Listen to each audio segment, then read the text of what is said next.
And finally in the session, we have Maria Gutierrez, apologies for my pronunciation, who's going to be talking about modeling vaccine escape in a population. Thank you, Maria. During COVID, many scientists, including some in this room, worried about the evolutionary consequences of vaccination campaigns. In my PhD, I am modeling the potential evolutionary impact of vaccination during a future pandemic. So in this talk, I will first show you work that we published last year, quantifying selection for escape during a single epidemic wave. And then I will show you how that selection might generate an escape strain and thus a new epidemic wave with epidemiological implications. So for the first part of the talk, we're just measuring the probability that a new escape strain appears, not its spread. This is at the population level, and we measure this probability with escape pressure function. The more infections that we have, the more likely it is that a mutation appears. And because we're worried about vaccine escape, we distinguish between infections in unvaccinated individuals and vaccinated individuals. And we do this through a linear combination of the infections in the two groups. This is adapting approach that others have used, but previously people just use either infections in the unvaccinated or the vaccinated or a fixed linear combination in the two. But I will argue that we don't really know which of the two groups should contribute the most to this probability of escape, because we don't really know at the within host level what is happening. So we introduced this parameter theta e that measures the relative contribution to escape from the vaccinated individuals. So if theta e is very large, then most of the escape comes from infections in vaccinees, and if it's low, like less than 1, then it's mostly the unvaccinated who contribute to that. And there's arguments in both directions. So as we know from phylogenetics, if there's a large immune pressure, there's a high selection for strength of selection at the host level. And so you could argue that vaccinated individuals select the most for vaccine escape strains. But on the other hand, we know that infections in vaccinated individuals are slightly shorter and lower viral loads. So there's overall fewer replications. So that might mean fewer mutations that can be selected. So I think we don't really know which is the overall factor for, at least for COVID and other diseases like influenza. So we don't really know whether this parameter is greater or less than 1. So we keep it as just arbitrary. And to model the epidemic dynamics, we use a very simple SCR model. We split the population into vaccinated group and unvaccinated individuals. We assume that vaccination happens before the epidemic wave. So it's just a normal SCR epidemic with infections happening in the two groups, and there's no waning of immunity. So it's actually very simple dynamics, and we include a vaccine efficacy that reduces both the probability that you are susceptible to infection, and if you are vaccinated and still get infected, you are you transmit less, so you're less infectious. And yeah, there's a bunch of other assumptions, of course, going in there. But the simplicity of this allows us to actually solve analytically the model for the final size. So because we're interested on the effect of the vaccination coverage in the escape pressure, so in the probability that we get escape strains, then we integrate this through the whole epidemic. We integrate the escape pressure. And so we just need to know the cumulative infections in vaccinated and unvaccinated individuals. And because of the simplicity of the model, we can solve it analytically, expressing it in terms of the Lambert W function, like traditionally it's done with normal SAR models. And so we get the escape pressure that's a function of the vaccination coverage, the vaccine efficacies, and crucially this parameter theta e. So how does it look like as a function of the vaccination coverage? This is a linear scale, by the way, but there's two possible behaviors, and which one we have depends on this parameter theta e. So if theta e is low, so that means like not very high contribution to escape from vaccinated individuals, the escape pressure monotonically decreases with vaccination because vaccination reduces transmission, fewer infections, fewer opportunity for escape. But if theta e is very large, above a threshold, then the transmission reduction from vaccination is outweighed at intermediate vaccination coverages by the increased selection in the infections in vaccinated individuals. So we have this unimodal shape where intermediate vaccination coverage increases the risk of escape. Of course, if you vaccinate enough, you get close to herd immunity, so you have very few infections, and so in that case, you are still have a smaller selection pressure than you would have without vaccination. But crucially, the separation between the two scenarios is with theta E above 1, so it might actually be the case that at the host level, vaccinated individuals select most, but because of the positive effects of vaccination reducing transmission, the overall population level effect is still that vaccination is always good, like for us in reducing the escape pressure. But the escape pressure here doesn't really mean a lot. What does it actually mean for us? Like, should we try to minimize it? And so what are the consequences of a high escape pressure? Well, you could think that we do this assuming that the escape pressure means that after the first epidemic wave, there's a second epidemic wave generated by a new strain, and this is escape strain, but the degree to which this strain evades host immunity depends on the escape pressure. So this is adapting an approach that has primarily been used for influenza. And so the antigenic distance, the separation between the two strains, depends on the escape pressure. So the largest the escape pressure, the more antigenically distant the two strains are. And as a reminder, the escape pressure is a linear combination of infections in the unvaccinated and the vaccinated. So the antigenic distance is still a linear combination of infections in the two groups.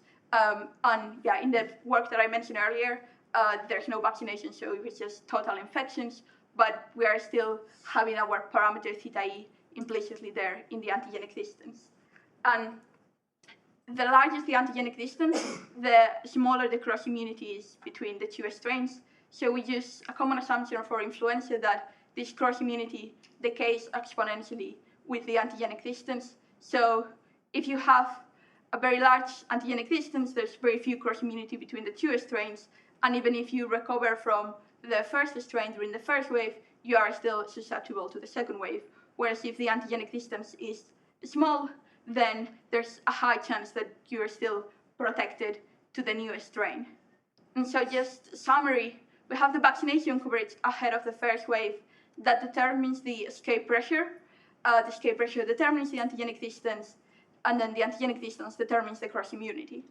And once we have the cross immunity, we can run a second epidemic wave, and we make the very strict assumption that this is a new separate epidemic wave, so all the infections with the earlier strain, like they don't happen anymore. We just have the new strain, and it's a new SAR epidemic wave, but the number of susceptible individuals depends on the cross immunity, and there's still some residual vaccine efficacy against transmission that we assume it's conserved for both strains. So how does it actually look, the total number of infections as a function of the vaccination coverage? And for the second wave in particular, if the vaccination coverage is very small, the escape pressure is like the escape pressure might be large, but there's not enough selection, there's not enough opportunity for the new escape strain to spread. So it's not just about, oh, a new strain appears, it's also, is it able to spread? And so when you combine everything together, you find that if the escape pressure is unimodal, then at like large vaccination coverages, a second wave is possible, and at an intermediate value, so within this range of the vaccination coverage, then you get the most infections in the second wave. But if we care about minimizing infections, we should also account for the obviously good effect of vaccination during the first wave, because the infections in the first wave always go down as we increase vaccination. So if we all add up together the infections in the first wave and the second wave, we get this non-monotonic, non-unimodal shape, where at low vaccination coverages, total infections decrease because there's never a second wave. But if a second wave is possible, we have this locally unimodal shape with a maximum at intermediate vaccination coverages. And as a caveat, I will say that slightly different behaviors are possible if the rate of antigenic drift varies. So if the virus is kind of insensitive to the antigenic distance, then it kind of doesn't matter, and it will always go down, because if the cross immunity is always preserved, then it doesn't matter what's the escape pressure. But in general, for like reasonable values, we have this scenario where infections first go down, then go up, and then come back down again. So to summarize, I've shown that the escape pressure during a single epidemic wave might be largest at intermediate vaccination coverages, but this depends on theta E. And if we are in this scenario of a high theta E, where the escape pressure is largest at intermediate vaccination, then we can have this second situation where it's not just the escape pressure, it's the actual total number of infections that might be largest at intermediate vaccination. So obviously that would be a situation that we would want to avoid.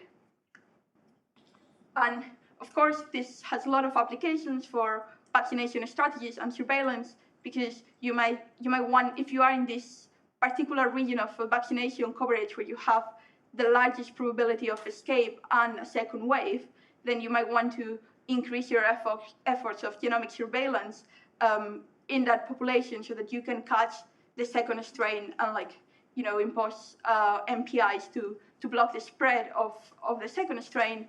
Or another thing you might want to do is save some vaccine doses for the second wave, and by that, you reduce a bit the escape pressure in the first wave. But if a second strain does happen, then you have some vaccine doses that you've saved for that second wave that then you could apply later. But yeah, we haven't modeled the actual use of the vaccination ahead of the second wave. And obviously there's a lot of other things that I'm working on, and hopefully will be on my PhD thesis maybe in about a year from now. So for vaccination strategies, you could split the population into different groups and think how you distribute vaccine doses amongst them. And you could also account for immunocompromised hosts with chronic infections that we know are like a likely source of virus evolution. And also you could think about reinfections that happen during a single wave, because they might also have different rate of escape as vaccinated individuals do. And yeah, I'm also working on the stochastic invasion dynamics of the second wave. Here I'm just assuming that both waves are completely decoupled. And of course, I guess the question in general is what are these values, these biological values for different diseases, because that will tell us which scenario we're in. And with that, I'll be happy to take questions.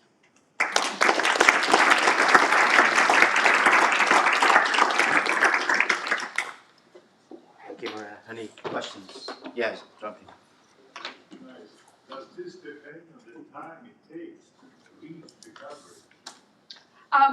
Well, it certainly would do to some extent. So I'm just assuming that the vaccination happens before as I'm modeling assumption, it happens before the first wave, just before the start. That's just so that I can get the analytical solution. But I know that there was a preprint a few weeks ago of people doing similar work, trying to understand how the speed of vaccination, the rollout, how that affects pathogen evolution. So for sure it would have some implications, because obviously the slower it goes, then I guess effectively it would be having a lower vaccination coverage. What is your guess? That if it's slow, it will increase the probability of having a second strain? I think if it's slow, my guess would be that it would be like having an effectively lower vaccination coverage. So that's not necessarily good or bad overall, because ultimately we care about minimizing infections. So smaller vaccination coverage, yes, a slower rollout, yes, it might mean less selection, but it also might mean more infections and more deaths. So yeah, it's all a very detailed trade-off that you have to make. Yes, Chris. What would be the implications for international relations? number of vaccines. I mean, the situation is you have vaccines in the UK, but there's a point at which you could either vaccinate people in the UK or send them somewhere else. Yeah, so I think, you know, this would be an argument that could be made to be like, oh, well, we have enough doses for, say, the UK and we get past this peak, but actually it's going to be worse if we don't share some of them, because then we're going to get a new variant from maybe a poorer country that cannot afford the doses, and so they're on this like riskier situation. And I know that there's been some modeling work, like I think in the US, where they try to understand the evolutionary consequences of like vaccine nationalism as well. So yeah. Cecile. Yeah, I was wondering, a very nice talk, but I was wondering whether some of these might depend on VE or some form of mechanism of VE. Perhaps you're assuming a leaky vaccine here, and also VE perhaps affect your theta coefficient. So actually for the model that I showed is all or nothing vaccination, but in the paper we computed the escape pressure with like both leaky protection against infection and polarized. And the qualitative results are the same. Obviously, like if you go to some extremes, like, you know, a polarized vaccination, it means that some people like never get infected during the first wave. So that might be like a kind of underestimation, because, you know, in reality, it's probably somewhere in between like polarized and leaky. And yeah, there's also a lot of assumptions that I've kind of not explained in detail about like how the vaccines work during the second wave. Because yeah, there's like, you know, many different effects of vaccination and against different strains and obviously different vaccines. So